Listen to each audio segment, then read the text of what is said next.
In the crowded streets of Lagos, Ada sold fruits beside a dusty roadside every day. Life was difficult, but she worked hard to support her sick mother and younger brother.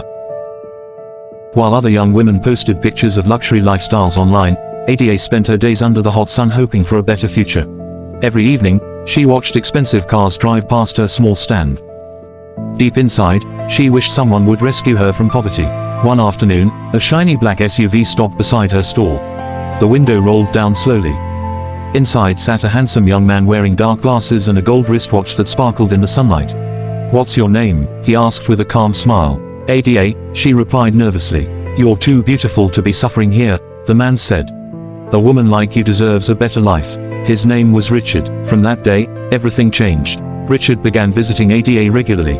He bought all her fruits even when he didn't need them. Soon, he started taking her to expensive restaurants and shopping malls. Ada had never seen such luxury before. New clothes, new phone, expensive perfume, money whenever she asked. Her friends became jealous, but her best friend, Kemi, was worried. "Ada," Kemi warned one evening, "this man appeared too suddenly. Nobody knows where his money comes from." Ada laughed. "You're just jealous because I finally found happiness." Weeks passed, and Ada fell deeply in love with Richard. He spoke softly, dressed richly, and always promised her a beautiful future. Then one rainy night, Richard invited her to his mansion outside the city. As they drove through the dark, lonely road, Ada noticed something strange. There were no neighboring houses, no streetlights, only silence. When they arrived, the mansion looked magnificent from outside, glowing with golden lights. But the moment Ada stepped inside, fear crept into her heart. The house was cold, too cold.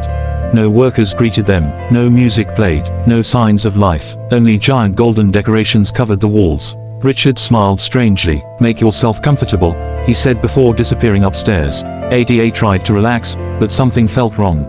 Then she noticed the portraits hanging along the hallway. Beautiful women, different ages, different faces, but every single one of them looked terrified. A sudden chill ran down her spine. She quickly pulled out her phone, but there was no network.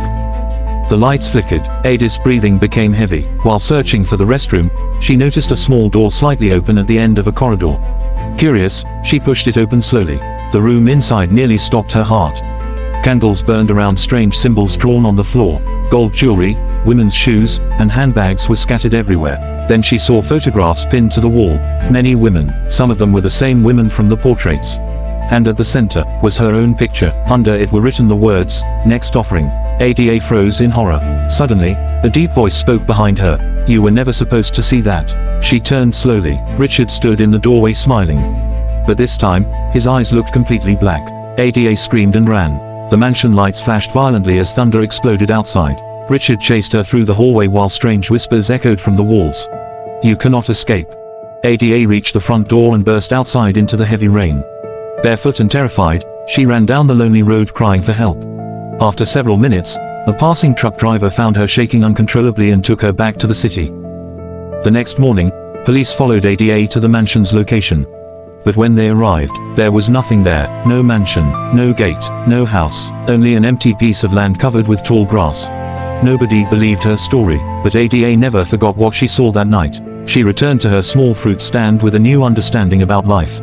Because sometimes, the things that shine the brightest hide the darkest secrets. Not all that glitters is gold.